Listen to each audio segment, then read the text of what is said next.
తల్లిదండ్రులు కావాలని మీ కలను నెరవేర్చుకోండి హెగ్డే ఫెర్టిలిటీ సెంటర్ ద్వారా ఉచిత మొదటి కన్సల్టేషన్ పొందండి 8807474474.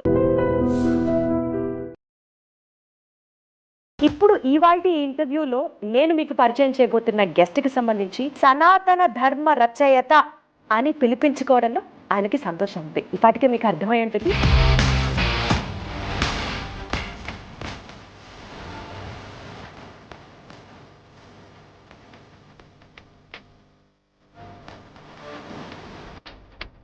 ఒకప్పుడు మీరు ఇండస్ట్రీకి ఇచ్చిన హిట్లు ఎవరూ ఇవ్వకపోయి ఉండొచ్చు బహుశా. సడన్ గా ఎందుకు ఇండస్ట్రీలో మీరు యాక్టివ్గా లేరు? మీ సినిమా చూశానండి, అది డిజాస్టర్ ఫ్లాప్ అయింది, కానీ చాలా చాలా బాగుంది గురుగారు. అసలు అదరగొట్టేశారు గురుగారు. ఒక స్క్రిప్ట్ బాగున్నా బాగోపోయినా కూడా అబ్బాయి ఏమి రాశారండి.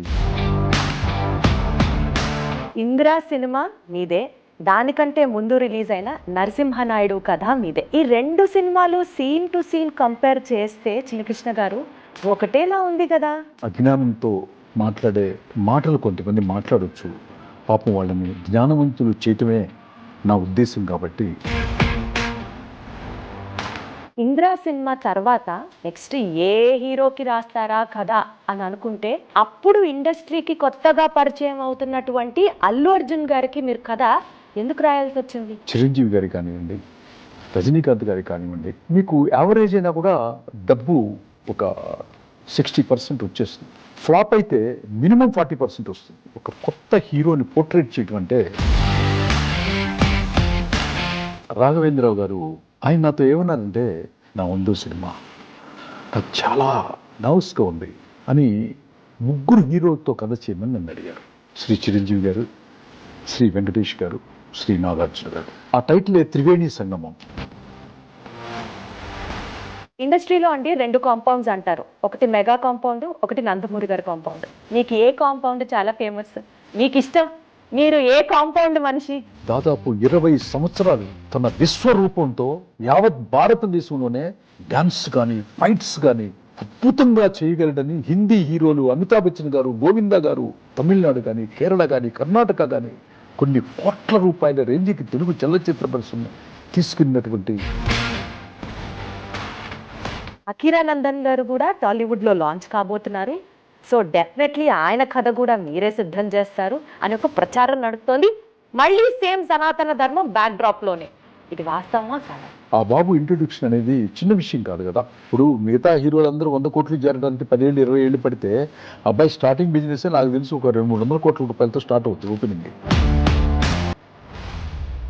రజనీకాంత్ గారి cinema minimum to minimum 500 to 600 crores business. ఇది మినిమం మాట్లాడుతున్నాను. మరి మన వాళ్ళు చేసిన సినిమాలు అంత బిజినెస్ తెలుగు ఫిలిం ఇండస్ట్రీ కాబట్టి చూడలేకపోతుందా? దీన్ని ఎలా అర్థం చేసుకోవాలి? చిరంజీవి గారితో కానీ, బాలకృష్ణ గారితో కానీ 500 crores అబోవ్ సినిమా అంటే ద కంటెంట్ విల్ డిసైడ్.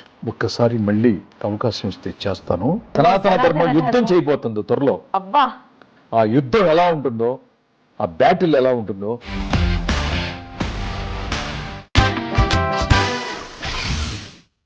అందరికీ నమస్కారం. కొంతమందికి ఒక సబ్జెక్ట్ పట్ల ఆసక్తి ఎక్కువగా ఉంటుంది. సరే, డైరెక్ట్గా పాయింట్లోకి మాట్లాడదాం. ఒక్కొక్క రచయితకి ఒక్కొక్క ఆలోచన విధానం ఉంటుంది. తనకి సంబంధించినంత వరకు ఒకళ్ళు లవ్ స్టోరీస్ ఎంటర్టైన్ చేస్తారు, ఒకళ్ళు స్పిరిచువల్ స్టోరీస్ ఎంటర్టైన్ చేస్తారు, కొంతమంది కామెడీ జానర్ని ఎంజాయ్ చేస్తారు. ఇట్లా ఒక్కొక్కళ్ళకి ఒక్కొక్క టేస్ట్ ఉంటే, ఇప్పుడు ఇవాల్టి ఇంటర్వ్యూలో నేను మీకు పరిచయం చేయబోతున్న గెస్ట్కి సంబంధించి ఆయన కథ చుట్టూ సనాతన ధర్మం అనే ఒక పిల్లర్ స్ట్రాంగ్గా ఎస్టాబ్లిష్ అవుతుంటుంది.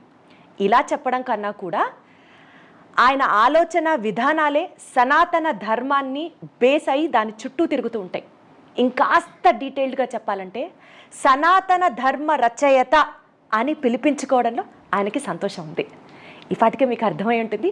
Let me take the privilege, let me introduce you Chinni Krishna గారు, సనాతన ధర్మ రచయితగా.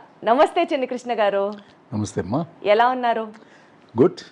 చిన్ని కృష్ణ గారు, ఈ ఎపిసోడ్ చేయడానికి ఒక ముఖ్య ఉద్దేశం, మీతో డిస్కస్ చేసినట్లుగా ఒక సిరీస్ ఆఫ్ ఎపిసోడ్స్ని మనం స్టార్ట్ చేస్తున్నాము. సో ఆ సిరీస్ మీతో చేయడం, ఒక టాక్ షో మీతో చేయడం అది సామాన్యమైన విషయం కాదు, చిన్న విషయం కాదని నాకు తెలిసిన డెఫినెట్లీ ఆడియన్స్ ఎంజాయ్ చేస్తారు అన్న ఒక గట్ ఫీలింగ్తో ఫస్ట్ ఎపిసోడ్ కంప్లీట్గా ఇప్పటి వరకు మీరు చేసిన సినిమాలు, మధ్యలో గ్యాప్ సంగతి ఏంటి, అసలు మీ గురించి ఇంకాస్త లోతుగా తెలుసుకునే ఒక చిన్న ప్రయత్నం.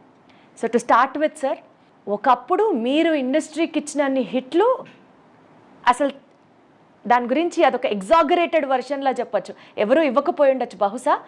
ఆ మాట అనడం కన్నా మీరు చూసినన్ని హిట్స్ పక్కన పెడితే సడన్గా ఎందుకు ఇండస్ట్రీలో మీరు యాక్టివ్గా లేరు? యాక్టివ్గా ఉండటం అంటే 2014 నుంచి ఇప్పటి వరకు నేను నా కుటుంబం కోసం, నా పిల్లల గోల్స్ రీచ్ అవ్వటం కోసం తండ్రి అవసరం, తండ్రి పాత్ర ఎంత ముఖ్యమో అర్థమయ్యి, సో నా పెద్ద కొడుకు న్యూయార్క్లో ఇప్పుడు ఒక పెద్ద ఇంజనీర్గా, సివిల్ ఇంజనీర్గా ఒక పెద్ద ప్రాజెక్టు న్యూయార్క్లో ఉన్నటువంటి డ్యామ్ వర్క్ చేస్తున్నాడు ఒక కంపెనీ పెట్టి. సో ఆ తర్వాత నా పెద్ద కూతురు ఇంజనీర్ పల్లవి, సో తను వివాహం చేయాల్సి వచ్చింది. సో దాంట్లో తను ఉన్నతమైన స్టేజ్కి వెళ్ళి దాంట్లో ఒక 1.5 year అయిపోయింది. ఆ తర్వాత నా రెండో కూతురు కూడా ఇప్పుడు డెల్లాస్లో ఉంది, ఊర్మిళాదేవి. ఓకే, తను సెటిల్ అయింది. సో నా కొడుకు, రెండో కొడుకు, పెద్ద కొడుకు పేరు చిరంజీవి, రెండో కొడుకు పేరు బద్రీనాథ్. సో వాడు కూడా ఆర్టిఫిషియల్ ఇంటెలిజెన్సీ కంప్లీట్ చేసి వాడు కూడా యూఎస్ వెళ్తున్నాడు. వాడు ప్యాకప్ అవడం, నెక్స్ట్ మళ్ళీ ఒక మంచి కంటెంట్లతో ఇండస్ట్రీకి ఇన్నాళ్ళు దూరంగా ఉన్న నేను మళ్ళీ వచ్చి ఏం చెప్పాలనుకుంటున్నాను, ఏమి చెప్పబోతున్నాను అనేది భవిష్యత్తులో ఆంధ్ర రాష్ట్రం కాదు, యావత్ భారతదేశం, యావత్ ప్రపంచం కూడా అతి త్వరలో చూడబోతుంది. చిన్ని కృష్ణ గారికి లౌక్యం లేదు, మనసులో ఆయన ఏమనుకుంటే అది బయటికి మాట్లాడేస్తారు. అదే కాబోలు మనుషుల మధ్యలో, అంటే ఆయనని దూరం చేసుకోవడానికి మనుషులు కాస్త దూరం పెట్టారు అని ఒక మాట నడుస్తుంది. దానికి మీరు ఏం చెప్తారు? లౌక్యం అనేది ఎవరితో ఎలా మాట్లాడాలి, ఎలా బిహేవ్ చేయాలి అనే దాంట్లో ఒక పెద్ద అబద్ధం ఉంది. ఆ అబద్ధం ఏంటంటే, ఏమండి మీ సినిమా చూశానండి, అది డిజాస్టర్ ఫ్లాప్ అయి ఉంటుంది, కానీ చాలా చాలా బాగుంది గురుగారు, అసలు అదరగొట్టేశారు గురుగారు, నటన అదిరిపోయింది గురుగారు అని హీరోల్ని, ఏంటి నిర్మాతల్ని, సినిమా బాగోపోయినా కూడా పొగట్టాలు, లేకపోతే ఒక స్క్రిప్ట్ బాగున్నా బాగోపోయినా కూడా అబ్బా ఏమి రాశారండి. నిన్న ఏదో ఎప్పుడో పేర్లు అనవసరం, ఒక రచయిత మా ఇంటికి వచ్చాడు, ఒక ఫ్లాప్ ఇచ్చిన ఒక దర్శకురాలు మా ఇంటికి వచ్చింది, అసలు అతను సినిమానే చూడలేదనమాట. అమ్మ నీ సినిమా గురించి విన్నాను తల్లి, ఎంత బాగా మాట్లాడుకుంటున్నారంటే అమెరికాలో ఆ రోజు నేను అన్నట్టు స్టార్ట్ చేస్తున్నాడు. ఆ అమ్మాయి చాలా సాటిస్ఫాక్షన్ అయిపోయింది అనమాట. కానీ ఆ అమ్మాయి వచ్చింది నా దగ్గరికి ఎందుకు వచ్చిందంటే, ఆ ఎక్స్ అనే గర్ల్, సార్ నేను జీవితంలో అట్టర్ ఫ్లాప్ ఇచ్చాను, దానికి కారణం నాకు స్క్రిప్ట్ తెలియకపోవటం, మీరు నాకు స్క్రిప్ట్ నేర్పించండి అని నా దగ్గరికి వచ్చి ప్రాధేయపడి కన్నీరు పెట్టుకుంది. ఆ అమ్మాయికి స్క్రిప్ట్ నేర్పించే ప్రాసెస్లో ఇతను వచ్చి పొగుడుతున్నాడు. సో నేను ఆ అమ్మాయికి తిట్టి క్లాస్ చెప్తున్నాను, అతను పొగుడుతున్నాడు. ఇప్పుడు అట్లాంటి లౌక్యం భగవద్గీతలో చెప్పిన అన్నిటికంటే నా తల్లి జీవితంలో చచ్చిపోయేంత వరకు కూడా అబద్ధం మాత్రం ఆడొద్దు అని చెప్పింది. సో అబద్ధం ఆడకపోవటమే లౌక్యం లేదు అనుకుంటే నేనుంటేనే సినిమా హిట్లు అవుతాయని కాదు కదా. నేను పని చేయకపోయినా కూడా నేను ఆ సంస్థల్లో పనిచేసి మళ్ళీ తర్వాత కూడా చాలా పెద్ద పెద్ద హిట్లు వచ్చాయి, ఇండస్ట్రీ చాలా హ్యాపీగాను ఉందన్నమాట. అబద్ధం ఆడబోను అన్నది నా క్యారెక్టర్. అద్భుతం, దట్స్ ఆల్. అద్భుతం. ఇందిరా సినిమా మీదే, దానికంటే ముందు రిలీజ్ అయిన నరసింహనాయుడు కథ మీదే. నరసింహనాయుడు కథ చూసిన తర్వాత ఆ సినిమాని జనాలు యాక్సెప్ట్ చేశారు, block buster hit, super duper hit. Cut చేస్తే ఇందిరా సినిమా. ఈ రెండు సినిమాలు సీన్ టు సీన్ కంపేర్ చేస్తే చిన్నకృష్ణ గారు ఒకటేలా ఉంది కదా అని అనిపిస్తే, ఇందిరా సినిమా తీసేటప్పుడు మీకు ఆ భావన కలగలేదా? అనిపిస్తే అన్న దగ్గర ప్రశ్న ఉంది. రెండు సినిమాలకి 1% కూడా పోలిక లేదు అన్నది రచయితగా నా అభిప్రాయం. దాన్ని డీకోడ్ చేసి చెప్తాం. ఏంటంటే నరసింహనాయుడు సినిమా ఒక ఊర్లో, ఒక గ్రామంలో ఒక దైవానికి జరిగినటువంటి ఒక అవమానం. భగవంతుణ్ణి అవమానిస్తాడు ఒక దుర్మార్గుడు. ఒక ఊరేగింపు వెళ్తుంటే ఆ ఉత్సవ విగ్రహాన్ని అందరూ దండం పెట్టుకుంటూ ఇంట్లో నుంచి, వీధుల్లో నుంచి బయటకు వచ్చి ఆ ఊరేగింపులో పాల్గొని తిరుగుతూ ఉంటున్నప్పుడు ఒక దుర్మార్గుడు, ఒక చెడ్డవాడు, ఆ గ్రామంలో ఉన్నటువంటి ధనవంతుడు, ఫ్యాక్షనిస్టు వాళ్ళ భార్యలందరూ బయటికి వెళ్తుంటే ఆ ఉత్సవ విగ్రహాన్ని లోపల తీసుకురమ్మంటారు అంటాడు. భగవంతుడినే తన కాళ్ళ దగ్గరికి రమ్మంటాడు. ఊరు ప్రజలు వద్దంటారు. కానీ ఆ యొక్క టెంపుల్ని నిర్వహించే బాధ్యతలు కె. విశ్వనాథ్ గారు ఒక పెద్ద పాత్ర అనమాట. ఆయన మాత్రం గొడవద్దు అని చెప్పని తీసుకుని లోపలికి వస్తాడు, అవమానపరుస్తాడు. సో దీని నుంచి ఈ అరాచకాన్ని, భగవంతుడినే తన కాళ్ళ దగ్గరికి తీసుకొచ్చినటువంటి ఇట్లాంటి నీచుడు, నికృష్టుడు, దుర్మార్గుడు ఉన్న ఈ ప్రాంతాన్ని, వాడి వైలెన్స్ని అరకట్టాలంటే ఇంటికి ఒకడు సాక్రిఫైస్ చేయాలి. పుట్టలేదనుకోండి, వాడి మీద గొడవ ఎందుకు వెళ్తారు? అసలు పుట్టలేదనుకోండి సరిపోతుంది. అంటే ఇంటికి ఒకడు ఎవడొస్తారయ్యా అంటే ప్రతి ఇంటి నుంచి ఒక్కొక్క బిడ్డని సాక్రిఫైస్ చేసి ఒక సైన్యంలా తయారు చేసి ఆ సైన్యంతో వాడిని ఎట్లా ఎదుర్కొన్నాడు, అతని ఫ్యామిలీ ఇష్యూస్ ఏంటి, వాళ్ళ అన్నదమ్ములు ఏంటి అన్నది ఒక అద్భుతమైనటువంటి ఒక కంటెంట్ అది. సో మీరు ఇంద్ర టాపిక్ వస్తే ఇది ఒక గ్రామ సమస్య, దేవుడికి జరిగిన అవమానం సమస్య. కానీ ఇంద్ర దగ్గరికి వచ్చేప్పటికీ ఒక రాయలసీమ టెరిటరీ మొత్తానికి కూడా వాటర్ లేదు, నీళ్లు లేవు, నీళ్లు లేకపోతే పంటలు పండవు, పంటలు పండకపోతే ప్రతి దానికి కరువు వస్తుంది, ఈ కరువు నుంచి వైలెన్స్ పుడుతుంది, అందుకే అట్లా ఉంటారని నాకంటే ముందు ఫ్యాక్షన్ కథలు చాలామంది చెప్పారు. దుర్మార్గాలు చెప్పారు, అన్యాయాలు చెప్పారు, కొట్లాట్లు చెప్పారు, కక్షలు చెప్పారు, చాలా చెప్పారు.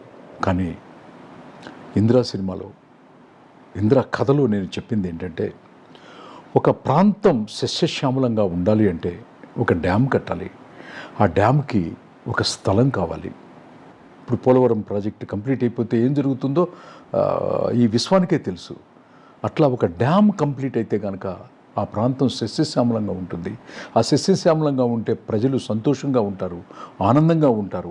ఆ ఆనందంలో నుంచి వైలెన్స్ అంతా తగ్గిపోతుందని ఒక ఉన్నతమైనటువంటి క్యారెక్టర్ మెగాస్టార్ అన్నయ్య చిరంజీవి గారు ఈ కథలో నటిస్తే ఎంత వైబ్రెంట్గా ఉంటుంది, ఎంతమందికి కనెక్ట్ అవుతుంది ఈ యొక్క మంచి ఉద్దేశం అనేది 2000 సంవత్సరంలో అప్పటికింకా జలయజ్ఞం చేసినటువంటి ముఖ్యమంత్రులు కానీ, ఒక వ్యవసాయం గురించి కానీ, జలయజ్ఞం అనే పదం కానీ, డ్యాముల గురించి కానీ మాట్లాడని రోజుల్లో ఒక రచయితగా ఈ రాష్ట్రానికి నేను రెస్పాన్సిబిలిటీగా తీసుకొని డ్యామ్ విషయాల్ని, డ్యామ్ యొక్క విలువల విషయాల్ని ఆవిష్కరించినటువంటి కథే ఇంద్ర.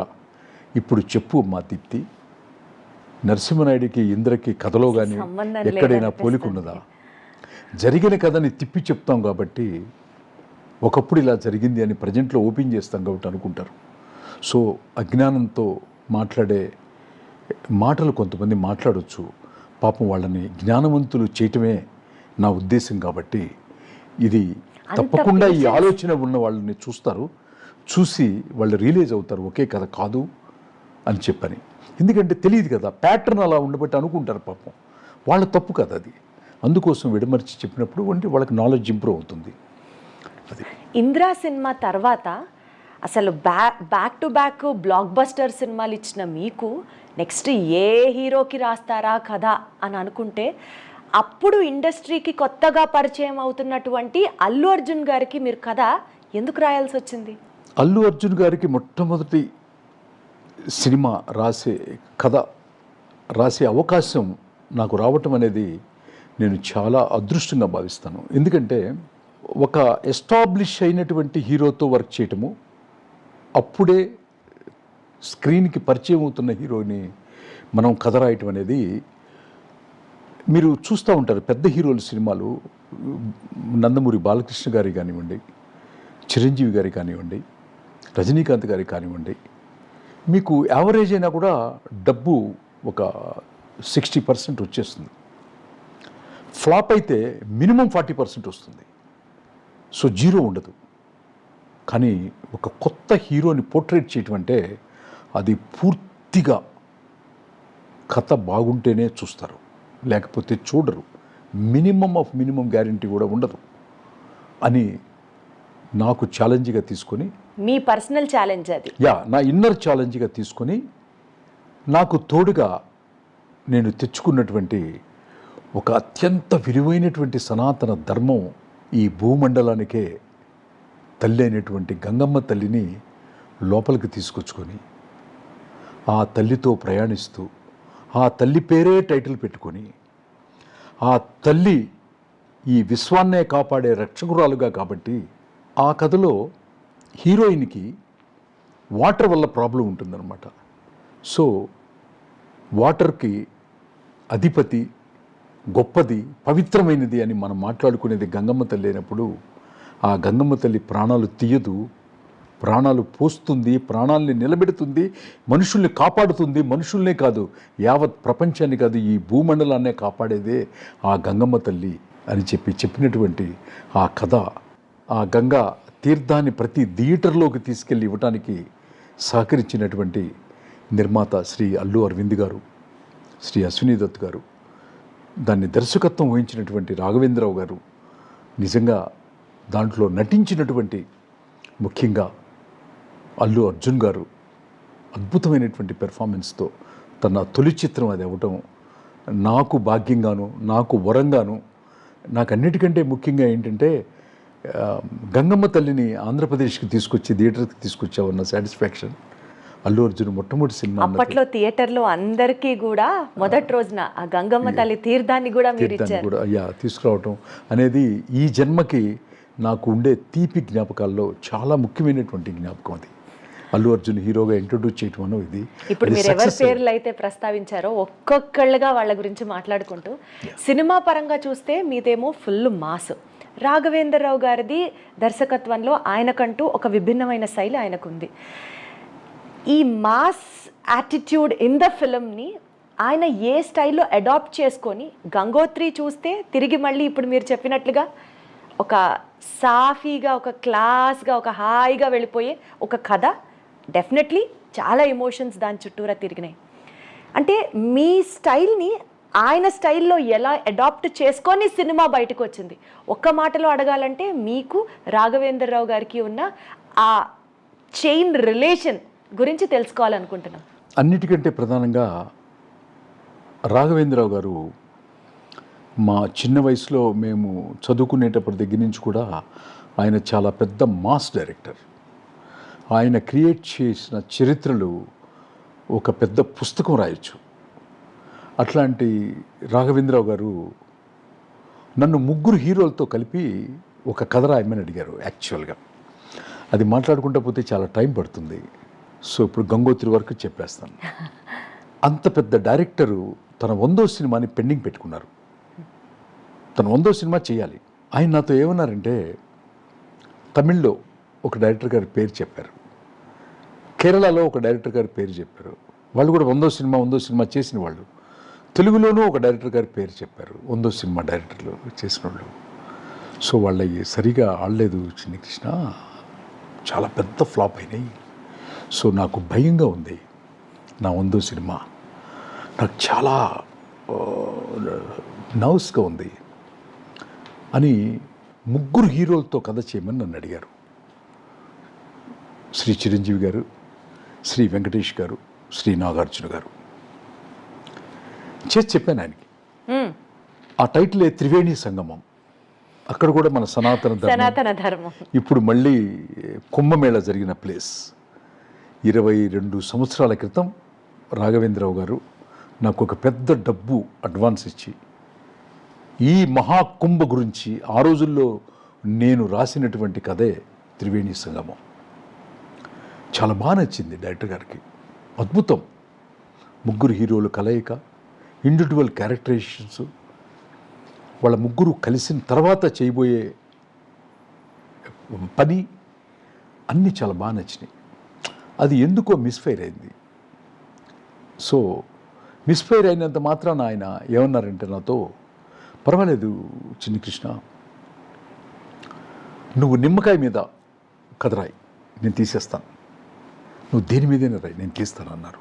అంత పెద్ద దర్శకుడు ఆ మాట అంటే నాకు ఎప్పటి నుంచో అల్లు అర్జున్ నా మనసులో వాళ్ళ ఫ్యామిలీతో నేను చాలా దగ్గరగా ఉండటం కానివ్వండి, లేకపోతే ఇందిరా చేసినప్పుడు దగ్గర నుంచి అరవింద్ గారి ఇంట్లో, అక్కడ చెన్నైలో, ఇక్కడ చిన్నప్పటి నుంచి చూసి పెరగడం, ఇవన్నీ ఎక్కడో అల్లు అర్జున్ని దృష్టిలో పెట్టుకుని గంగోత్రి రాయటం జరిగింది. కథ ఓకే అయిపోయి చెప్పిన తర్వాత హీరోని నేనే రివీల్ చేసి, నేనే డైరెక్టర్ గారికి నా కూతురు పల్లవి నాయుడు పుట్టినరోజు తాజ్ బంజారా హోటల్లో గ్రాండియర్గా సెలబ్రేట్ చేసి, అక్కడ చిరంజీవి గారు, బాలకృష్ణ గారు, ప్రకాష్ రాజ్ గారు, పరచూరి బ్రదర్స్, అశ్విని దత్ గారు, అల్లు అరవింద్ గారు అందరి సమక్షంలో ఆ హోటల్లో కింద నా రూమ్లో అల్లు అర్జున్ని 414లో పెట్టి ఎవరు హీరో అన్న క్యూరియాసిటీని బ్రేక్ చేసిన రోజు. ఎవరో ఎందుకండి, మన అరవింద్ గారు అబ్బాయి అర్జున్ని పరిచయం చేద్దామని నేను పిలిచి పరిచయం చేస్తే, ఆ తర్వాత చీర్స్ జరిగింది, ఆ తర్వాత పెద్ద గ్రాండియర్గా పెద్ద సెలబ్రేషన్ జరిగిందనమాట. అది నాకు నా జీవితంలో ఎప్పటికీ మరుపురాని ఒక సంఘటన, ఇన్సిడెంట్. నా పెద్ద కూతురు పల్లవి నాయుడు పుట్టినరోజున అల్లు అర్జున్ని హీరోగా రాఘవేంద్రరావు గారికి పెట్టి అక్షింతలు ఇచ్చి ఆశీర్వదింపజేసి ఆ తర్వాత పార్టీ చేసుకున్నాం. సో ఇప్పుడు మీరు లాంచ్ చేసినటువంటి హీరో అల్లు అర్జున్ గారు ఇవాళ రోజున is a pan India star, highest remuneration తీసుకుంటున్నటువంటి ఒక హీరో. ఆయన డెడికేషను, ఆయన డిటర్మినేషను, ఆయన హార్డ్ వర్క్, ఇవన్నీ ఆయన సక్సెస్ గురించి మాట్లాడతాయి. అలాంటి ఒక స్టార్ని మీరు లాంచ్ చేయడం, ఇవాళ రోజున ఆయన కెరియర్లో అంత ఉన్నతమైన స్థానం, ఆయన ఎదుగుదలని చూస్తే ఎలా అనిపిస్తుందండి మీకు? అంటే ఫస్ట్ రోజుకి ఇవాళ రోజుకి మీరే ఉన్నారు ఆయన జర్నీలో కంపేర్ చేసుకొని చూడడానికి. How do you analyse that? Allu Arjun గారి గురించి ఒక్క మాటలో చెప్పాలంటే, కంటే ఒక వాక్యంలో చెప్తాం. తను ఫిక్స్ చేసిన గోల్ రీచ్ కావటం కోసం ఎంత కష్టమైనా పడే మనస్తత్వం, నిరంతర నటన వ్యవసాయదారుడు అతను. ఇంత బాగా చెప్పారు. నటన మీద వ్యవసాయం చేస్తాడు నిరంతరం. ఇప్పుడు మనం ఇంటర్వ్యూ జరుగుతున్నప్పుడు కూడా అక్కడ వ్యవసాయం చేస్తూనే ఉంటాడు. The best personalities, the best creators ఎవరో తెలుసుకొని అదంతా మనసులో నిగూఢంగా పెట్టుకొని అతనికి ఉన్నటువంటి టాలెంట్ని, దర్శకత్వ టాలెంట్ని, రచనా టాలెంట్ని, సంగీత టాలెంట్ని, డిఎస్పి గారిని తను గట్టిగా మానసికమైనటువంటి బంధం వేసి, రెమ్యునరేషన్ ఇచ్చే డైరెక్టరు, రెమ్యునరేషన్ ఇచ్చే రైటరు, రెమ్యునరేషన్ తీసుకునే మ్యూజిక్ డైరెక్టర్ కాకుండా మనసు పెట్టి చేసే రచయిత, మనసు పెట్టి తీసే దర్శకుడు, మనసు పెట్టి చేసే సంగీత దర్శకుడు, మనసు పెట్టి సినిమా తీసే నిర్మాత, ఎంత ఖర్చైనా పర్లేదు అనేవాడే ఈ భూమి మీద అల్లు అర్జున్కి పరిచయమైనటువంటి అత్యంత అద్భుతమైనటువంటి రచయిత, అద్భుతమైనటువంటి దర్శకుడు, అద్భుతమైనటువంటి హ్యుమానిటీ గల వ్యక్తి సుకుమార్. దర్శకుడు సుకుమార్, రచయిత సుకుమార్. ఈ సుకుమార్ గారు రాత్రింబగళ్ళు 10 గంటలు అల్లు అర్జున్ గారు కష్టపడితే 20 గంటలు సుకుమార్ గారు కష్టపడితేనే ఆ ప్రొడక్ట్ వస్తుంది, ఆ అవార్డులు వస్తాయి, ఆ రివార్డులు వస్తాయి, ఆ డబ్బు వస్తుంది అనమాట. సో ఫస్ట్ ఒక రచయితగా నేను ఇంకొక విషయం ఏంటంటే, నరసింహనాయుడు నాతో పాటు కలిసి వర్క్ చేశాడు సుకుమార్. సో అది యావత్ ప్రపంచానికి తెలియదు, ఫస్ట్ టైం తెలుస్తుంది, వింటున్నాను, చెప్తున్నాను. సో అక్కడ నాకు ఎలా ఉంటుందంటే వీళ్ళిద్దరి కలయిక, నేను ఎలా చెప్పాలి, అల్లు అర్జున్ ఫస్ట్ సినిమా నేను రాసి నాతో పాటు వర్క్ చేసి, నా అసిస్టెంట్ నాతో పాటు వర్క్ చేసి నాకే ఎన్నో నేర్పించినటువంటి సుకుమార్ అంటాను. శిష్యుడి దగ్గర నుంచి కూడా కొన్ని నేర్చుకోవచ్చు కదా, అట్లా శిష్యుడి దగ్గర నుంచి కూడా నేర్చుకున్న గురువు వాళ్ళిద్దరూ కలిసి పనిచేసి ఇవాళ ఒక ఎవరెస్ట్ శిఖరంలాగా భారతదేశ చలనచిత్ర పరిశ్రమలో ఉన్నటువంటి రికార్డులన్నీ కూడా తీసుకొచ్చి ఆంధ్రప్రదేశ్కి నేషనల్ అవార్డు కూడా తీసుకొచ్చి ఇక్కడ పెట్టారంటే చిన్నవాళ్ళు కాబట్టి నాకంటే మనస్ఫూర్తిగా అభినందిస్తున్నాను, ఆశీర్వదిస్తున్నాను. ఇంకా ఇంటర్నేషనల్ స్థాయికి కూడా వాళ్ళిద్దరు కాంబినేషను వెళ్ళటం తథ్యం తథాస్తు తథాస్తు అంతే. అంటే పర్సనల్గా మీరు అర్జున్ గారిని ఎంత అభిమానిస్తారో ప్రేమిస్తారో అర్థమవుతున్నాయి మీ మాటల్లో. బన్నీ గారి అరెస్ట్ ఇన్సిడెంట్ జరిగిన తర్వాత టాలీవుడ్లో ఎవరైనా మాట్లాడతారా అని వెయిట్ చేసిన టైంలో కేవలం మీరొక్కరే గొంతెత్తి మాట్లాడారు. ప్రేమ ఉంది కాబట్టి బాధ్యతగా దీన్ని మేము చూడాలా, లేకపోతే మీకంత ధైర్యం ఏంటి? ఎవరూ మాట్లాడలేదు, చిన్ని కృష్ణ గారు మాత్రమే ఎందుకు మాట్లాడారు, ఆ తెగింపేంటి ఆయనలో అని అనుకోవాలా? ఆ ధైర్యం నా సనాతన ధర్మం నుంచి పుట్టుకొస్తుంది. సనాతన ధర్మం ఈ భూమి మీద ఏ జాతికి ఏ దేశానికి ఎవ్వరికీ భయపడదు. దానికి మనకి నిలువెత్తు సాక్ష్యమే భగవత్ స్వరూపుడు కాశీ విశ్వనాథుడు మళ్ళీ పుట్టాడు అన్నటువంటి నరేంద్ర మోడీ గారే మనకి ఉదాహరణ. యావత్ ప్రపంచం తన వంక చూపించుకుంటూ ఒక్క వ్యాపార లైసెన్స్ లేకుండా ఒక్క టీ స్టాలు నడిపినటువంటి ఒక వ్యక్తి యావత్ విశ్వానికి కూడా మంచి మానవత్వం ధర్మం అనేవి చెప్పటానికి పూనుకున్నాడు అంటే ఎంత ధైర్యం ఉండాలి అని ప్రపంచం ఆలోచించింది. సో ధర్మాత్ముడికి ధైర్యం కొత్తగా తెచ్చుకోవాల్సిన పని లేదు, అది ఇన్బిల్ట్గా ఉంటుంది. పవన్ కళ్యాణ్ గారికైనా నరేంద్ర మోడీ గారికైనా అది. సో ఇండస్ట్రీలో అంటే 2 కాంపౌండ్స్ అంటారు, ఒకటి మెగా కాంపౌండ్, ఒకటి నందమూరి గారి కాంపౌండ్. ఇద్దరి కాంపౌండ్స్లో సమానమైన యాక్సెస్ ఎవరికైనా ఉందా అంటే అది చిన్న కృష్ణ గారికే. బట్ పర్సనల్గా తెలుసుకోవాలని అడుగుతున్నాను, మీకు ఏ కాంపౌండ్ చాలా ఫేమస్, మీకు ఇష్టం, మీరు ఏ కాంపౌండ్ మనిషి? నేను నందమూరి తారక రామారావు గారు నేను చదువుకునేటప్పుడు నా పుస్తకాల మీద అట్టల్లో కానీ సర్దార్ పాపారాయుడు, కొండవీటి సింహం, జస్టిస్ చౌదరి, బొబ్బులి పులి ఇవన్నీ కూడా మా ఇంట్లో నా రూమ్లో అన్నీ కూడా అన్నం పెట్టి అతికించుకునేవాడిని చిన్నప్పుడు. సో నేను ఆయన అభిమానిని. సో ఎందుకో తెలీదు ఆయన్ని అభిమానించిన నాకు నా భగవంతుడు నా మొట్టమొదటి సినిమా తెలుగులో నరసింహనాయుడుగా నాకు అవకాశం కల్పించినటువంటి నా బాలయ్య బాబుని నన్ను కథ చెప్పగానే లోపలికి వెళ్ళి ఒక పెద్ద పళ్ళెంలో స్వీట్ తీసుకొచ్చి షాల్వా తీసుకొచ్చి నాకు ఇచ్చి గోపాల్ పరచూరి బ్రదర్స్ని అందరినీ దగ్గర పెట్టుకొని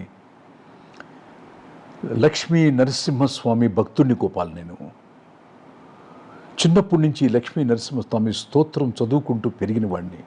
అట్లాంటిది లక్ష్మీ నరసింహస్వామినే పాత్రలోకి తీసుకొచ్చి పూజలోకి తీసుకొచ్చి ఆయుధ పూజలోకి తీసుకొచ్చి చెప్పిన ఈ సినిమా ఒక చరిత్ర సృష్టిస్తుంది. 100 days ఫంక్షన్లోనూ నంది అవార్డు వచ్చినప్పుడు కూడా ఆ భగవంతుడే రచయిత చిన్ని కృష్ణ రూపంలో మా ఇంటికి వచ్చి కథ చెప్పాడు అని చెప్పని నన్ను ప్రశంసించినటువంటి బాలకృష్ణ గారు నాకు ఒక కన్నైతే. చిన్నప్పటి నుంచి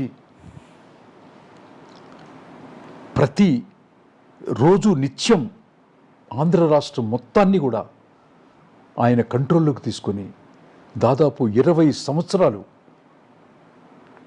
తన విశ్వరూపంతో యావత్ భారతదేశంలోనే డ్యాన్స్ కానీ ఫైట్స్ కానీ అద్భుతంగా చేయగలడని హిందీ హీరోలు అమితాబ్ బచ్చన్ గారు, గోవిందా గారు ఎక్కడ ప్రపంచంలో ఉన్నటువంటి యావత్ ఊగిపోయేది.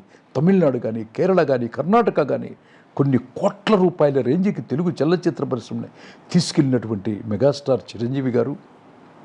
ఆయనతో నేను ఇంద్రా సినిమా చేస్తున్నప్పుడు నేను కథ చెప్పినప్పుడు ఈయన బట్టలు పెట్టి స్వీట్స్ ఇస్తే అన్నయ్య వాళ్ళ ఇంట్లో కథ చెప్పగానే ఇమ్మీడియట్గా నన్ను దగ్గరికి తీసుకొని నా నుదుటి మీద ముద్దు పెట్టి, దత్తుగారు, గోపాల్, ఈ కథ నిర్మాతలకి డిస్ట్రిబ్యూటర్లకే కాదు గోపాల్, సైకిల్ స్టాండ్ వాడికి కూడా లాభించేటటువంటి కథ చెప్పించారు అని సినిమా రిలీజ్ కాకుండా మొట్టమొదట అప్రిషియేట్ చేసినటువంటి ఇంకొక ఇండస్ట్రీకే 2 కళ్ళు అయిన వాళ్ళు నాకు 2 కళ్ళే కాదు, నాకు మొత్తం ఈ జన్మకి వాళ్ళిద్దరికీ కూడా నేను రుణపడి ఉంటాను.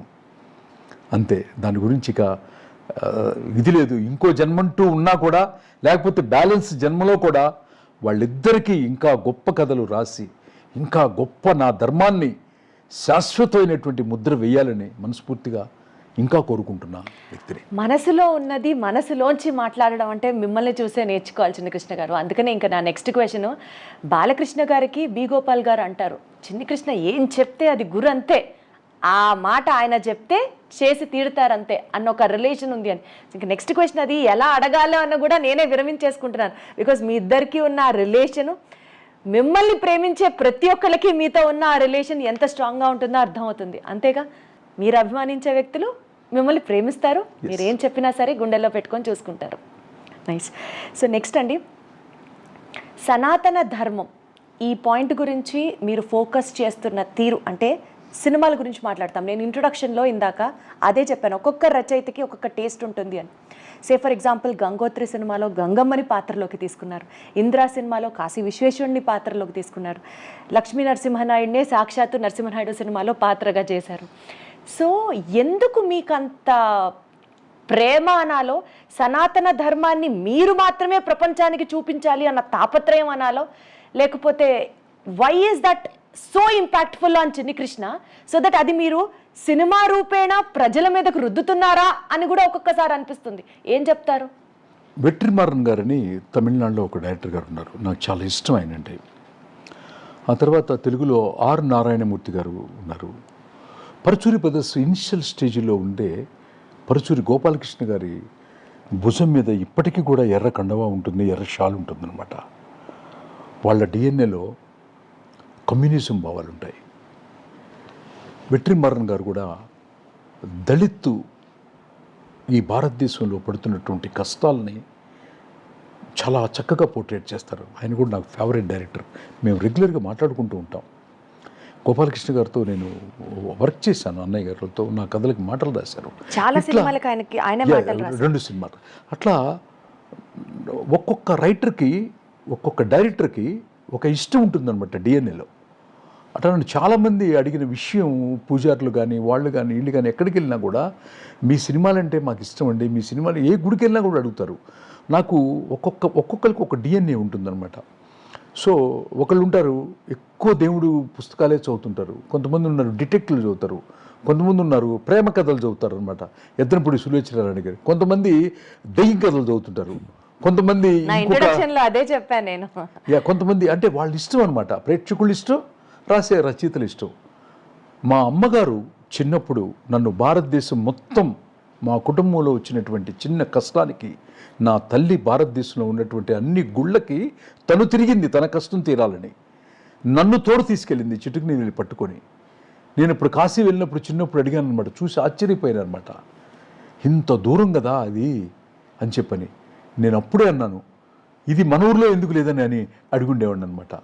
సో మా అమ్మగారు తిరిగినటువంటి ప్రతి ప్లేస్ని తిరిగి నేను రచయితనైన తర్వాత, ఒక మధ్యతరగతి వాడో ఒక పేదవాడో కాశీనో హిమాలయాస్నో ఎన్నో చూడలేడు కాబట్టి, గంగోత్రి వెళ్ళలేడు కాబట్టి, ఒక రచయితనయ్యి వాళ్ళ ఊరికి వాళ్ళ థియేటర్లో ఆ యొక్క విశిష్టత చెప్పే ఒక సనాతన ధర్మాన్ని, టెంపుల్స్ని దాన్ని చొప్పించి చెప్పే అవకాశం నాకు ఆ భగవంతుడు నా తల్లి ద్వారా కలిగింది. అందుకోసమే నన్ను నమ్మి బాలకృష్ణ గారు, చిరంజీవి గారు, అల్లు అర్జున్ గారు అయితే 2 సార్లు బద్రీనాథ్, వెరీ టిపికల్ జర్నీ అది, వెరీ వెరీ టిపికల్ జర్నీ అనమాట. సో ఇట్లా నాకు సహకరించినటువంటి అల్లు అరవింద్ గారు, అశ్విని దత్ గారు, నాకు అవకాశం ఇచ్చినటువంటి బి గోపాల్ గారు, నటించినటువంటి బాలకృష్ణ గారు, చిరంజీవి గారు, వీళ్ళందరికీ కూడా ఆ సంగీతం సమకూర్చినటువంటి కీరవాణి గారు అందరికీ టోటల్ టీం అందరికీ కూడా నేను మాత్రం ఈ సనాతన ధర్మం వెనకాల ఒక రచయిత చెప్పిన దాన్ని అర్థం చేసుకోవటం, దాన్ని నటించాలి అనే దృక్పథం తీసుకురావటం, అది ప్రేక్షకుల దగ్గరికి తీసుకెళ్ళటం కూడా ఈ సనాతన ధర్మ రచయిత అనే ఒక బ్రాండ్ ఏదైతే అందరూ వేశారో, మీరు కూడా దీప్తి గారు వేశారో ఐ డ్రీమ్స్ ద్వారా, దీన్ని నేను ఆనందంగా స్వీకరిస్తున్నాను. ఓకే, పవన్ కళ్యాణ్ గారు మొన్న తిరుపతిలో మాట్లాడారు సనాతన ధర్మం గురించి. ఓకే, రచయితగా నేను సంతోషంగా ఎప్పుడూ ఉంటాను సనాతన ధర్మ రచయితని అనిపించుకోవటంలో. కానీ పవన్ కళ్యాణ్ గారు మొన్న తిరుపతిలో మాట్లాడిన తర్వాత సనాతన ధర్మ హీరో గర్వపడిపోయి నాకు రోమాంచితం అయిపోయింది అనమాట. ఎంత రోమాంచితం అయిపోయిందో నేను చెప్పలేను. ఫస్ట్ టైం ఆయనతో పనిచేయలేదు, బట్ మానసికంగా ఇంట్లో బయట పిల్లలు అందరం కూడా చాలా రోజుల తర్వాత ఆ పదాలన్నీ వింటున్నామన్న సంతోషం మాకు చెప్పటానికే వీల్లేదు. చిన్ని కృష్ణ గారు, ఒక ప్రావర్బ్ ఉంది ఇంగ్లీష్లో, birds of the same group flock together అని అంటారు.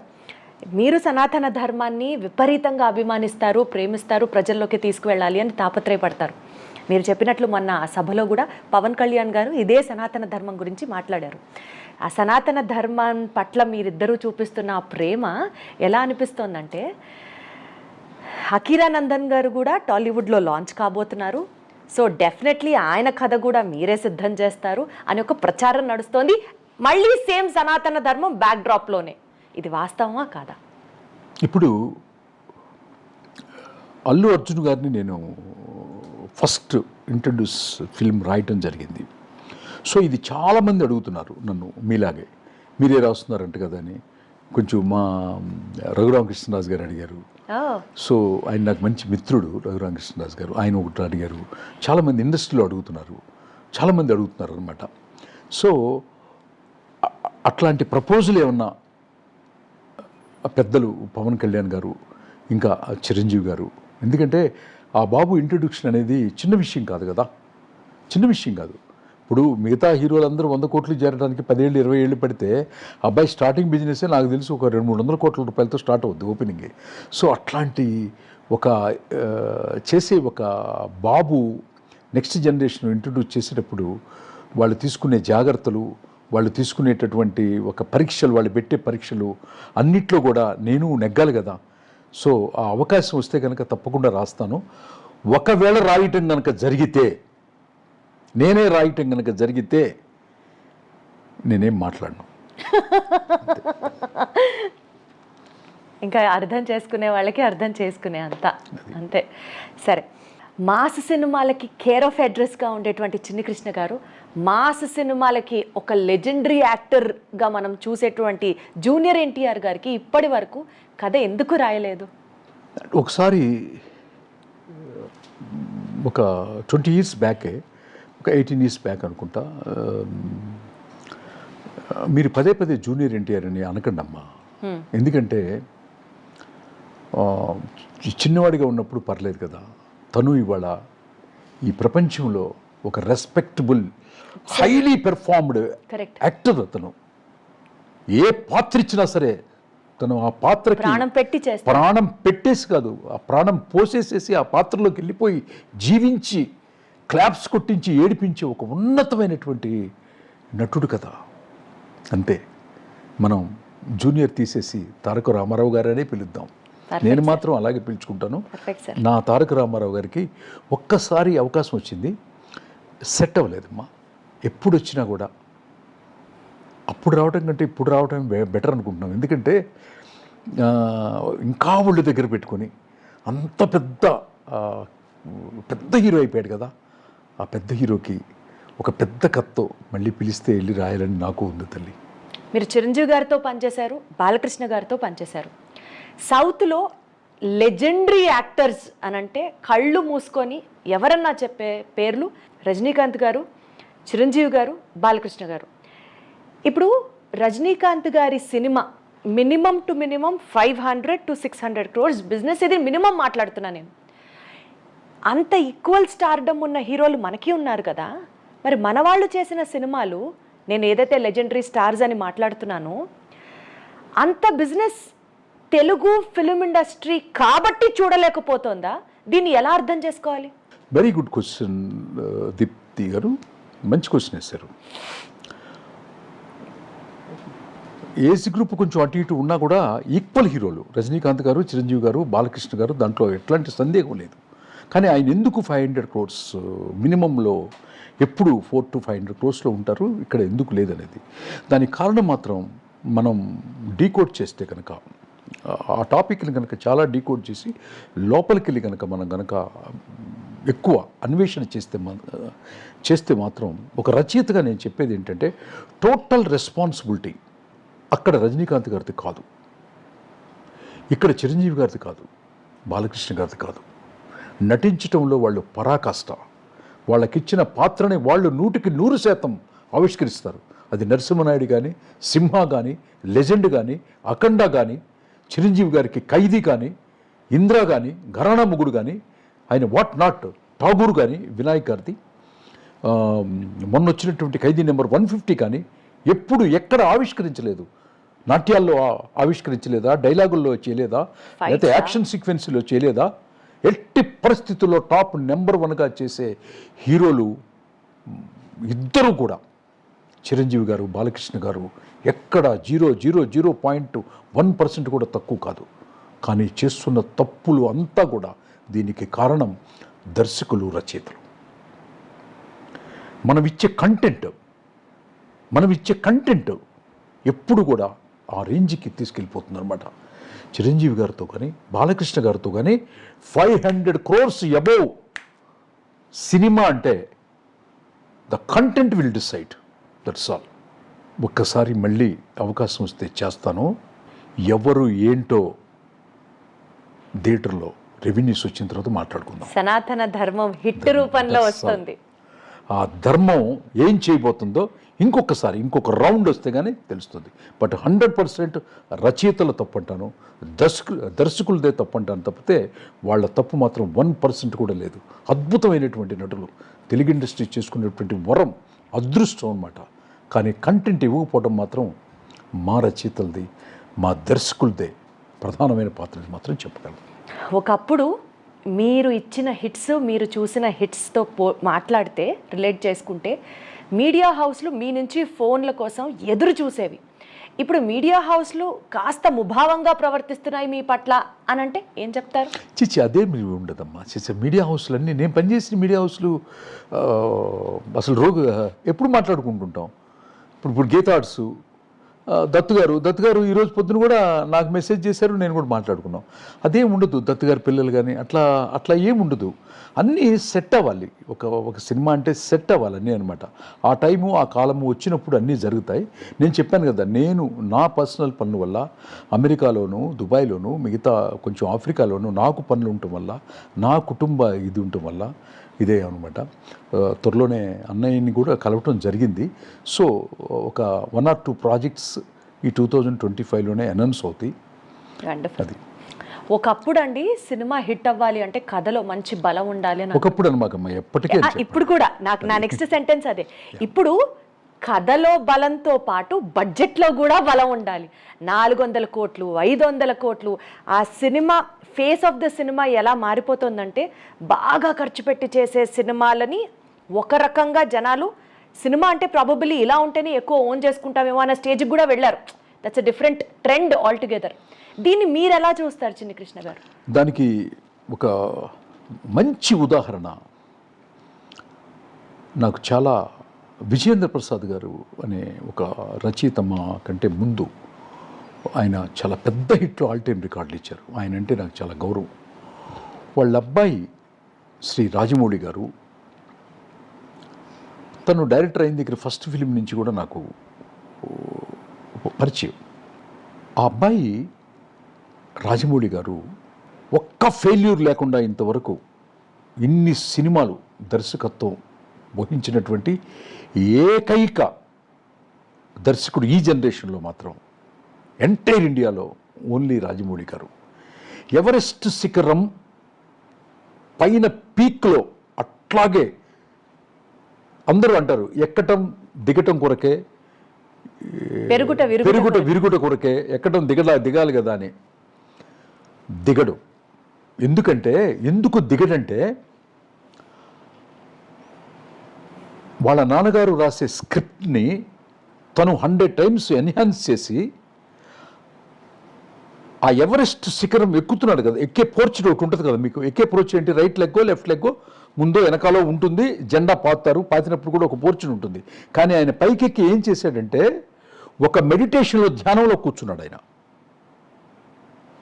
ఆ ధ్యానాన్ని అప్పుడే డిస్టర్బెన్స్ ఎవరు చెయ్యనంత కాలం ఆ ఎవరెస్ట్ శిఖరంలో, భారతదేశ చలనచిత్ర పరిశ్రమలో ఎవరెస్ట్ శిఖరములో జెండా పాతడానికి వెళ్ళలేదు.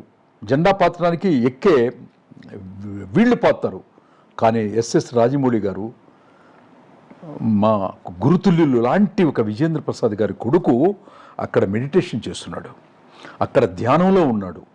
ఆ ధ్యానానికి, ఆ వచ్చే బై ప్రొడక్ట్కి, భారతదేశ చలనచిత్ర పరిశ్రమానికి హిట్లకి బౌండరీస్ లేవు, బడ్జెట్కి బౌండరీస్ లేవు, అదేందా హీరోల ఎలివేషన్స్కి ఇది లేదు. తనతో పాటు తీసుకెళ్ళినటువంటి హీరోల్ని ఎక్కడ పెట్టాడు, నిర్మాతల్ని ఎక్కడ పెట్టాడు, తను ఎక్కడ కూర్చున్నాడు అంటే మొత్తం ధ్యానం, సక్సెస్ అనే ధ్యాన సమాధిలో చక్కగా ఆస్వాదిస్తూ ఇప్పుడు కూడా ప్రపంచం మెచ్చే ప్రాజెక్టుకి పునాదులు వేసుకుంటూ ఆ ధ్యానంలో కూర్చున్నాడని నేను బిలీవ్ చేస్తాను. సో దానికి బడ్జెట్లు లిమిట్ ఉండవు. ఫర్ ఎగ్జాంపుల్ చెప్పాలంటే అతి తక్కువ బడ్జెట్లో తీసిన కాంతారా 10-12 కోట్లలో 200-300 కోట్ల రూపాయలు కలెక్ట్ చేసేసింది భారతదేశంలో. మనం ఇంతకుముందు ఎప్పుడు చూడలేదు. సో అట్లా చిన్న బడ్జెటా పెద్ద బడ్జెట్ అని కాదు. మీకు బాహుబలి చూస్తే అది ఒక దృశ్య కావ్యం. ఎంతోమంది రాజుల కథలు మనం చూసాం ఇంతకుముందు. ఆ దృశ్య కావ్యానికి చెక్కటానికి తను తీసుకున్నటువంటి టైము, తను తీసుకున్నటువంటి జాగ్రత్త, తను తీసుకున్నటువంటి ప్రతి క్షణం నిద్ర మరి ఎప్పుడు నిద్రపోతాడో, మరి ఏం చేస్తాడో మాకైతే తెలియదు. కానీ ఏం చెప్పమంటారు ఆయన గురించి? నేనైతే ఓ పుస్తకం రాయమంటే పుస్తకం రాస్తాను రాజమౌళి గారి గురించి. అది ఐ లవ్ హిమ్. అలాగే రాజమౌళి గారితో పాటు మీకు బాగా నచ్చినటువంటి డైరెక్టర్లు ఇంకా ఎవరైనా ఉన్నారా చెప్పండి. అంటే ఈ తరం డైరెక్టర్ల గురించి రాజమౌళి గారి తర్వాత వచ్చిన డైరెక్టర్లో మాత్రం నాకు బాగా ఇష్టమైన, నేను రైటర్ని బాగా ఇష్టపడతాను. ఫస్ట్ సుకుమార్ గారి గురించి ఆల్రెడీ చెప్పేశాను. Correct. After that he is the mister Sukumar garu writer, డైరెక్టర్గా అతను ఎక్స్ట్రీమ్ అనమాట. ఆ తర్వాత నేను బాగా ఇష్టపడే, నేను 10 సంవత్సరాల క్రితం ఒక సినిమా చూసి బాంబేలో ఉన్నటువంటి టీ సిరీస్లో ఉన్నటువంటి రాజేంద్ర అనే అబ్బాయికి ఫోన్ చేసి చెప్పాను. నాకు ఇక్కడ నూన్ షో అయింది, నూన్ షో గంగానే చెప్పాను. టీ సిరీస్లో రాజేంద్ర అని ఒక జనరల్ మేనేజర్ ఉంటాడు. చెప్పాను, అతను నాకు బంధువు అవుతాడు. అతనికి చెప్పాను అనమాట, అర్జెంటుగా నువ్వు వెళ్ళి సినిమా చూడు, రిలీజ్ రోజున. చూశాడు అతను.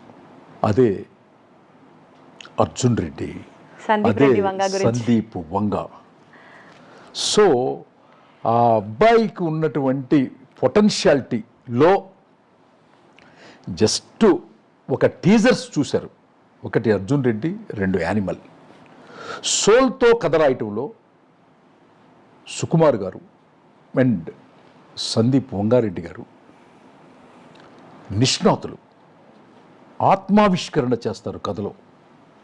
ఆ ఆత్మని క్లియర్ కట్గా ప్రజెంట్ చేస్తారనమాట. హంగులు, ఆర్భాటాలు, స్కేల్స్, బ్రహ్మాండంతో కొంతమంది చేస్తారు, ఆత్మతో కొంతమంది చేస్తారు.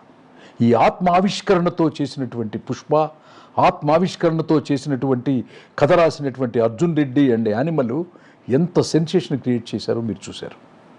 అదనమాట ఆత్మావిష్కరణ. సోల్ని ఆవిష్కరింపజేయాలి కథలో. దానికి వీళ్ళిద్దరూ నాకు చాలా ఇష్టం.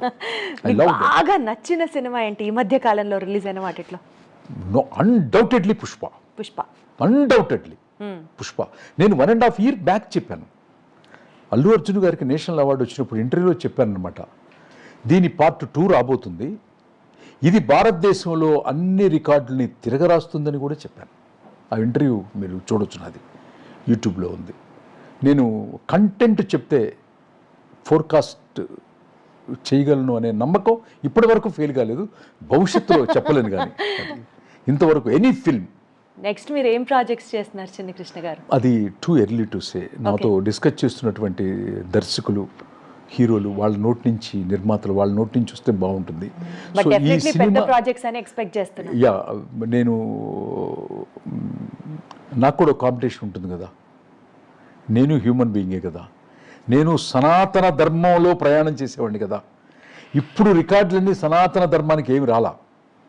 ఈ సనాతన ధర్మం ఏం చేయబోతుంది కమింగ్ డేస్లో, ఈ సనాతన ధర్మమే కథగా మారి, ఆ కథ ఒక యుద్ధంగా మారి, ఆ యుద్ధాన్ని ఒక ఆవిష్కరణ జరిగితే ఎన్ని రికార్డులు వస్తాయో నేను చెప్పను. మీరందరూ చూసినప్పుడు మాత్రం ఒక కాల్ చేసి మాట్లాడండి. సనాతన ధర్మం యుద్ధం చేయబోతుందో త్వరలో. అబ్బా, ఆ యుద్ధం ఎలా ఉంటుందో, ఆ బ్యాటిల్ ఎలా ఉంటుందో అతి త్వరగా చూపించాలని ఆ భగవంతుడిని, కాశీ విశ్వనాథుడిని వేడుకుంటున్నాను. సనాతన ధర్మం గురించి పదే పదే మాట్లాడుతున్నారు. పవన్ కళ్యాణ్ గురించి ప్రస్తావన చేశారు, నరేంద్ర మోడీ గారి గురించి ప్రస్తావన చేశారు. ఇంతకీ పొలిటికల్ రిలేటెడ్ మిమ్మల్ని లాస్ట్లో ఒక క్వశ్చన్ అడుగుతా అన్నాను, చూసారా? మీరు బీజేపీ అభిమాన, ఆర్ఎస్ఎస్ అభిమాన, పొలిటికల్గా మీకు ఏమైనా ఇంక్లినేషన్ ఉందా? నేను రాజకీయ నాయకులందరినీ బాగా ఇష్టపడతాను. ఎవరు శత్రువు కాదు, ఎవరు తక్కువ కాదు, ఎవరు ఎక్కువ కాదు, అందరినీ ఇష్టపడతాను. అందరూ మంచి పనులే చేశారు. కానీ నా డిఎన్ఏలో మాత్రం నేను మాత్రం ఎట్టి పరిస్థితుల్లో నాకు నా ధర్మాన్ని కాపాడే రాజకీయ నాయకులన్నా ఆ పార్టీలోనే నేను మెంబర్గా ఉంటాను కూడా. ఎందుకంటే నాకు చిన్నప్పటి నుంచి మా అమ్మ చెప్పిందే ధర్మం, మా అమ్మ చెప్పిందే ఫైనల్, అంతే. ఆ ధర్మాన్ని కాపాడేవాళ్ళంటే నాకు ఇష్టం. ఆ తర్వాత రాజకీయం అనేది సేవ కదా. సేవకి కులం మతం ఉండదు కదమ్మా. సేవ చేసేటప్పుడు సేవకులకి, రాజకీయ నాయకులు అంటే సేవకులే కదా, సేవకులకి కులం, మతం, ప్రాంతం, ధర్మం ఉండకుండా ఉండాలి. అది ఎవరైనా పెట్టుకున్నా కూడా వాళ్ళు కొంచెం తెలియదేమోనని అనుకుంటాను, తెలుసుకుంటారు. అంటే ఒక ఏజ్లో కాకపోయినా ఇంకో ఏజ్లో తెలుసుకుంటారు. కానీ అల్టిమేట్గా మాత్రం ధర్మమే కాపాడబడాలి. ఈ ధర్మం అందరినీ రక్షిస్తుంది. చిన్ని కృష్ణ గారు, దీంతో మీకు సంబంధించినంత వరకు ఒక ఇన్సైట్ జర్నీని కంక్లూడ్ చేస్తూ నెక్స్ట్ మనం చేయబోతున్న సిరీస్ గురించి మీరే ప్రేక్షకులకి ఒక చిన్న లింక్ ఇస్తే, సో దట్ నెక్స్ట్ ఎపిసోడ్ నుంచి మనం ఏం చెప్పాలనుకుంటున్నామో, మనం ఏం ప్రజెంట్ చేయాలనుకుంటున్నాము అన్న అంశానికి సంబంధించి జనాలకు ఒక క్లారిటీ వస్తుంది. And we will start it from the next episode. Yes, నేను నేను ఆ కంపెనీలో ఇంకా పనిచేయలేదు, బట్ డిస్కషన్స్ స్నేహంగా నడుస్తున్నాము. ఆ కంపెనీ ఈ భారతదేశంలోనే top number 1 company, Guinness book of the world రికార్డులో నమోదు చేసుకున్నటువంటి కంపెనీ. ఆ కంపెనీ మరేదో కాదు,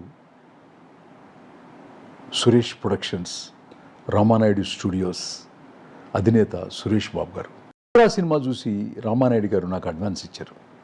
కేబీఆర్ పార్క్ దగ్గరికి తీసుకొచ్చి ఇచ్చారు. నీతో సినిమా చేయాలి చిరంజీవి గారితో, మా రాజాతో చేయాలని అడిగారు. అది కుదరలేదు. ఆ తర్వాత 2 సంవత్సరాల నుంచి నేను సురేష్ బాబు గారు చాలా కలిసి ఒక అన్నదమ్ముల్లాగా, ఒక నిర్మాత రచయితలా కాకుండా ఒక ఫ్రెండ్స్లా సినిమాల గురించి, కథల గురించి 2 సంవత్సరాలుగా డిస్కషన్ జరుగుతూనే ఉందన్నమాట. మా మధ్య అనేకమైనటువంటి డిస్కషన్లో సక్సెస్ఫుల్ సినిమాలకి ఒక సోల్ అది డిస్కషన్లో ఆయన కూడా కూర్చొని లోపలికి వచ్చి, ఆయన ఇప్పుడు ఆయన ఏజ్కి, ఆయన సాధించిన దానికి ఇప్పుడు కొత్తగా తెలుసుకోవాల్సిన అవసరం కూడా లేదు ఆయన ఉన్నటువంటి దీనికి. కానీ ఒక బుక్ పెట్టి, ఆ బుక్లో ప్రతి పేజీలో ప్రతి సినిమా గురించి ఆయన హ్యాండ్ రైటింగ్తోనే రాసుకుంటూ, ఏంటి ఇప్పటికీ కూడా తెలియని విషయాన్ని తెలుసుకుందాం అనుకున్నటువంటి సురేష్ బాబు గారిని ఈ ప్రపంచం మొత్తం చూసే కోణం ఒక నిర్మాతగానో, ఒక ధనవంతుడుగానో, ఒక ఇదిగానో చూస్తారు. కానీ నేను మాత్రం ఆయన జడ్జిమెంట్ని కానీ, ఆయన యొక్క ఇంట్రెస్ట్ కానీ, ఆయన ఏదో చేస్తాడు నెక్స్ట్, అది మాత్రం ఒక చాలా మంచి ఒక ప్రొడక్ట్ మాత్రం ఆయన నుంచి మాత్రం బయటకు వస్తుంది. ఆయన దగ్గర జరిగినటువంటి యొక్క సోల్ ట్రావెలింగ్ స్క్రిప్ట్లో డిస్కషన్స్ అన్నీ కలిపి ఒక 52 సినిమాలుగా మేము ఒక టాక్ షో చేద్దాం అనుకున్నాం. ఆయన కూడా గెస్ట్గా ఉంటానని చెప్పారు. ఆయనకి చాలా మంచిదండి ఇది, నెక్స్ట్ జనరేషన్కి చాలా ఉపయోగపడుతుందని చెప్పారు. అట్లాంటి సురేష్ బాబు గారిని, ఇంకా సినిమా పరిశ్రమలో చాలా పెద్దల్ని ఒక్కొక్క రోజుకి ఒక్కొక్క గెస్ట్ని పిలుస్తూ ఒక మంచి ప్రోగ్రాము చేద్దాం దీప్తి. దాని టైటిల్ కూడా చాలా చక్కటి పెట్టారు సారు. ఓకే, అందరం కలిసి అనుకొని నెక్స్ట్ జనరేషన్కి ఒక మంచి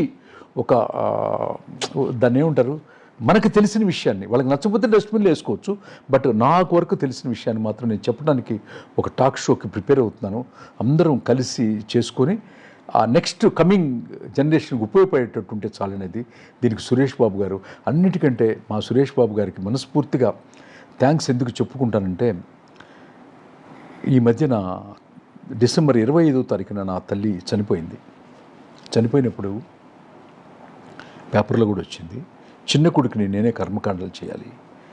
నేను ఆయన వర్క్లో ఉన్నాను అనమాట. ఆయన వర్క్లో ఉండి ఇట్లా చూస్తున్నప్పుడు ఇది జరిగింది. ఆయన నాకు ఓదార్చిన ఇది, ఆయన నాకు చేసినటువంటి ఆ టైంలో నన్ను కన్సోల్ చేసిన విధానం నేను ఎప్పటికీ మర్చిపోలేను. సురేష్ బాబు గారు, మళ్ళీ చెప్తున్నాను, సురేష్ ప్రొడక్షన్స్ నా తల్లి చనిపోయినప్పుడు మీ బ్రదర్ వెంకటేష్ గారు కూడా నాతో మాట్లాడి నన్ను కన్సోల్ చేసినటువంటి ఆ మాటలు టిల్ డెత్ నేను గుర్తుపెట్టుకుంటాను. మీకు, మీ అన్నదమ్ములిద్దరికీ, మీ బాబు రాణా గారికి, మీ సురేష్ ప్రొడక్షన్స్ అండ్ రామానాయుడు స్టూడియోకి ఒక రచయితగా పుట్టినటువంటి నేను ఖచ్చితంగా ఒక మంచి అద్భుతమైనటువంటి లెజెండరీ స్క్రిప్ట్ని మీ చేతుల్లో పెట్టి అతి త్వరలో పెడతానని ఈ ఇంటర్వ్యూ పరంగా చెప్తూ, మీకు మనస్ఫూర్తిగా, మీకు మీ తమ్ముడు గారికి, స్వర్గస్థులైనటువంటి మీ నాన్నగారికి కూడా శిరస్సు ఉంచి నమస్కరిస్తున్నాను sir. Thank you. So wait చేస్తూ ఉంటామండి. మన సిరీస్ కంటిన్యూ చేస్తూ ఉండే తరుణంతో సెకండ్ ఎపిసోడ్లో ఆడియన్స్తో పాటు నేను కూడా చాలా ఈగర్గా, ఎక్సైటెడ్గా వెయిట్ చేస్తున్నాను మీతో ఈ టాక్ షో చేయడం. Thank you so much Chinni Krishna గారు. నమస్తే. Thank you.